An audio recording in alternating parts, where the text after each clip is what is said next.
हार्दिक पांड्या का जीवन एक रोलर कोस्टर से कम तो नहीं है।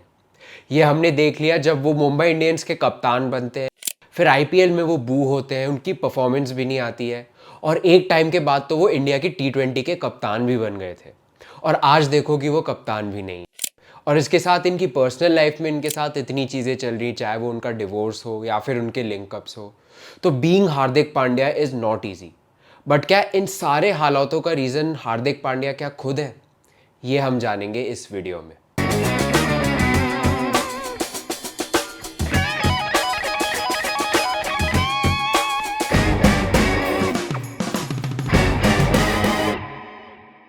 अगर हम साल 2022 की बात करें तो हार्दिक पांड्या के पास क्या क्या नहीं था। चाहे वो आईपीएल में उन्होंने as a captain Gujarat titans जैसी टीम को आईपीएल जिताया, फिर उसके बाद उन्होंने इंडिया की टी20 कप्तानी भी ली, चाहे वो फुल टाइम तो नहीं थी बट वो कप्तान ज़रूर बन गए थे। और फिर वो वाइट बॉल फॉर्मेट में इंडिया के वाइस कैप्टन भी बन गए थे और अभी हाल ही में हुए टी20 वर्ल्ड कप में भी वो इंडिया के वाइस कैप्टन थे। और अब एकदम पिछले 6-7 महीनों में इतना सब कुछ उनके साथ हो जाता है और वो अच्छा भी होता है कुछ और बुरा भी होता है। और उसके बाद आज अगर हम फिर से टी20 की कप्तानी की बात कर रहे हैं तो उनका नाम कभी कहीं आसपास भी नहीं आ रहा है। तो ऐसा क्यों हो रहा है एंड क्यों हार्दिक पांड्या एकदम से साइडलाइन हो गए हैं, आइए जानते हैं। तो आखिर ये सिलसिला शुरू कब होता है? मुझे लगता है ये सब शुरू हुआ 2023 के वर्ल्ड कप से, जब हार्दिक पांड्या को इंजरी हो जाती है बांग्लादेश के खिलाफ। उस टाइम तो देख के लगता है कि इतनी कोई सीरियस इंजरी नहीं है और ये 4-5 दिन में तो आराम से ठीक हो जाएगा। बट जब फर्दर स्कैन्स कराने गए हार्दिक पांड्या तो उनको ये पता लगा कि ये इंजरी उनके एंकल में है और उनके एंकल में से खून निकल रहा था एंड ये इंजरी उससे ज़्यादा सीरियस है जो सोचा था। तो आई थिंक ये बहुत ही बड़ा एक ब्लो हो गया हार्दिक पांड्या के लिए, जहाँ पे उनको एक इतनी बड़ी इंजरी हो गई थी और वहाँ से वर्ल्ड कप जो था आगे का वो उन्हें मिस करना पड़ गया। अब इसके बाद बात ये हो गई कि लोगों को लग रहा था कि हार्दिक पांड्या ही अब टी20 फॉर्मेट के नए कप्तान हैं, क्योंकि रोहित शर्मा, विराट कोहली और भी जो सीनियर्स थे वो एक साल से टी20 क्रिकेट नहीं खेल रहे थे। तो आई थिंक वहाँ पे हार्दिक के लिए थोड़ा सा गलत हो गया कि उनको एक क्रूशल टाइम पे इंजरी हो गई और इंडिया शायद वर्ल्ड कप भी इसीलिए हारी बिकॉज उनको हार्दिक पांड्या जैसा एक बैलेंस प्लेयर नहीं मिला फाइनल्स में। और जब से ये न्यूज़ आई थी कि वो पूरा वर्ल्ड कप आगे का जो है वो मिस करेंगे और पार्ट नहीं ले पाएंगे वर्ल्ड कप में, तब से हमें ये देखने को मिल गया कि वो आकाश अंबानी के साथ हमें काफ़ी ज़्यादा देखने लग गए उनके फंक्शंस में। एंड सेमीफाइनल भी जब न्यूजीलैंड के खिलाफ देखने आए थे वो एज अ स्पेक्टेटर, तब भी वो आकाश अंबानी से काफ़ी बातें करते हुए दिखे थे। तो जिसका मतलब ये होता है कि इस टाइम में मुंबई इंडियंस ने भी उनको अप्रोच किया था कैप्टनसी के लिए और उनको बता दिया गया था कि आप मुंबई इंडियंस आ जाइए और आपको कप्तानी भी वहाँ मिल सकती है। तो आई थिंक ये एक डील है जो उस टाइम वहाँ पे बात करी होगी हार्दिक पांड्या ने एंड हार्दिक पांड्या मान भी गए होंगे इस चीज़ के लिए। और इसमें एक गलत बात और हो गई उनके लिए कि इंडिया वर्ल्ड कप का फाइनल हार जाती है और रोहित शर्मा जो कप्तान, वर्ल्ड कप विनिंग कप्तान बन सकते थे, वो अनफॉर्चुनेटली नहीं बन पाए और एक वो रनर अप बन के ही रह गए।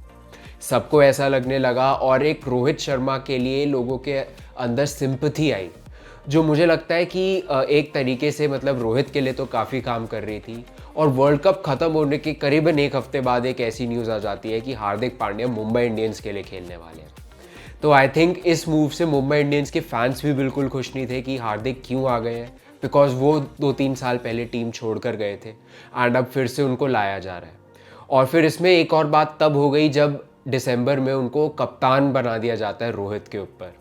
एक तो वैसे ही रोहित की इमेज इतनी ज़्यादा बनी हुई थी कि इतनी सिंपैथी थी लोगों की उनके लिए और इतने सेंटिमेंट्स जुड़े हुए थे रोहित शर्मा द कैप्टन के लिए, एंड एकदम से उनको हटा दिया जाता है मुंबई इंडियंस के लिए और जहां वो 5 आईपीएल एज अ कैप्टन जिता चुके हैं। अब फिर जब वो मुंबई इंडियंस जाते ही हैं वो तो फिर हम सबको पता है कि उनको क्या रिसेप्शन मिला और वो हमें पहले से ही लग रहा था कि हर जगह उनके साथ क्या होगा। बहुत बुरा लग रहा था उनके लिए देखकर कि वो इतने बढ़िया क्रिकेटर हैं एंड इंडिया के लिए उन्होंने क्या क्या नहीं किया है। फिर भी मुझे लगता है कि लोग उनको बू कर रहे थे इसी बात पे एंड आई थिंक वो ज़्यादा हो रहा था उनके लिए। तभी वो ब्रेक डाउन ऑफ इमोशंस हमने तब देखा जब इंडिया फाइनल जीतती है और आखिरी के 2 ओवर हार्दिक पांड्या ने काफ़ी बड़ा रोल प्ले किया था इंडिया के लिए मैच पलटने के लिए। अब हम चलते हैं प्रेस कॉन्फ्रेंस की तरफ। गौतम गंभीर और अजीत अगरकर ने काफ़ी इंपॉर्टेंट पॉइंट्स पे बात करी पूरे प्रेस कॉन्फ्रेंस में और काफ़ी क्लैरिटी भी दी हमें चीज़ों पर। बट कुछ चीज़ें ऐसी थी जो निकल कर आई इस प्रेस कॉन्फ्रेंस से एंड थोड़ी सी वो सरप्राइजिंग थी।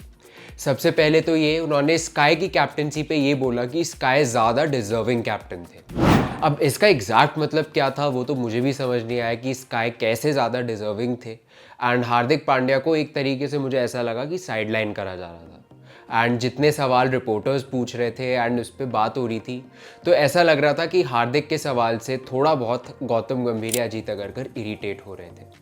एंड इसके बाद हमें ये भी देखने को मिला कि दोनों ने ये भी बोला कि स्काई को इसलिए कैप्टन बनाया बिकॉज उनकी जगह परमानेंट है और उनके फिटनेस इश्यूज़ और वो जो है वो इतने ज़्यादा नहीं होते हैं एंड वो सिर्फ T20 फॉर्मेट में ही इंडिया के लिए खेलेंगे। तो आई थिंक ये अच्छी भी बात है कि इसीलिए भी स्काई को कप्तान बनाया, वो समझ भी आता है।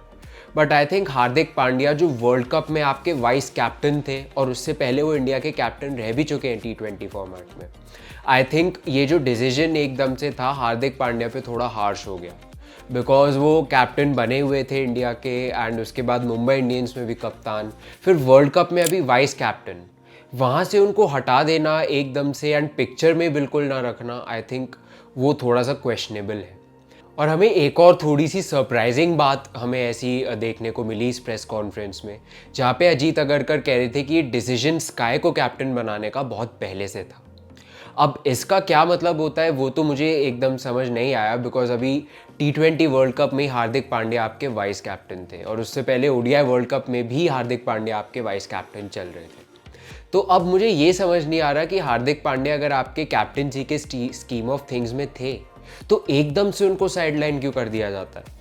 एंड ये सारी चीज़ें थी जिन पे अभी भी हमें कोई क्लैरिटी नहीं है और गौतम गंभीर ने इसको डिफेंड करते हुए कहा कि वो टीम का माहौल बिल्कुल अच्छा रखेंगे और इस चीज़ से कोई दरार नहीं आने देंगे किसी चीज़ पे, जो आई थिंक बहुत अच्छी बात कही उन्होंने। बट आई थिंक ये जो पूरा जो सिलसिला चल रहा है कि जहाँ पे ये भी कह रहे हैं कि प्लेयर्स से फीडबैक लिया गया है एंड तो उससे जाके कप्तान बनाया गया है। पहली बात तो इसमें मुझे ये लगी कि अगर आप पहले से सोच रहे थे स्काई को कैप्टन बनाने की तो आपको उनको T20 वर्ल्ड कप में भी वाइस कैप्टन रखना चाहिए था। प्लेयर्स से फीडबैक लेने का क्या मतलब है वो भी मुझे एकदम समझ नहीं आया। क्या अभी भी मुंबई लॉबी चल रही है यहाँ पे कि जहाँ पे आप रोहित शर्मा से पूछ रहे हो, बुमराह से पूछ रहे हो, स्काई से पूछ रहे हो या फिर और किसी खिलाड़ियों से आप पूछ रहे हो, सीनियर्स से पूछ रहे हो कि क्या किसको कप्तान बनाना चाहिए।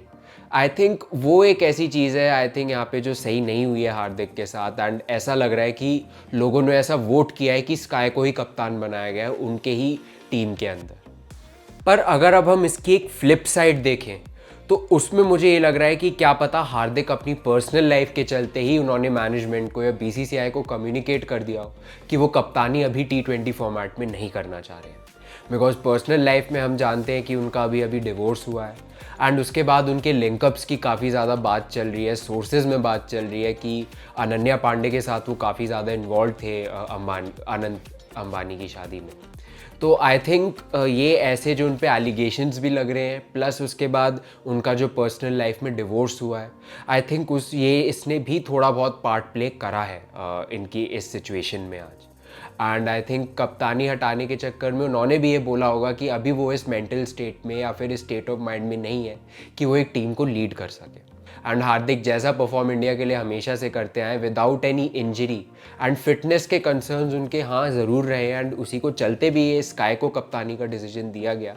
But I think Hardik bounce back करेंगे एंड वो भी आगे जाके क्या पता फिर से कप्तानी के फ्रेम ऑफ माइंड में आ जाए। एक तो ये चीज़ पता लगती है कि हार्दिक पांड्या को कप्तानी नहीं दी गई, इसका one of the biggest reasons था उनकी फिटनेस और वो काफ़ी इंजरी प्रोन है।